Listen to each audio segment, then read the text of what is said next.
अधिवेशनाआधी झालेल्या पत्रकार परिषदेमध्ये मुख्यमंत्री सरकारची बाजू मांडत होते। यावेळी मुख्यमंत्र्यांच्या बाजूला बसलेल्या उपमुख्यमंत्री अजित पवार यांना चिठ्ठी लिहून दिली।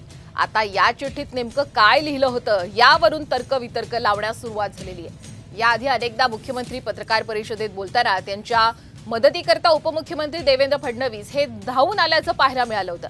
त्यानंतर आता अजित पवार सुद्धा मुख्यमंत्र्यांच्या मदतीला धावून आल्याचं दिसून आलेलं आहे। काल आपण पाहिलं पत्रकार परिषद पार पडली आणि तेव्हाचीच ही दृश्य आहेत।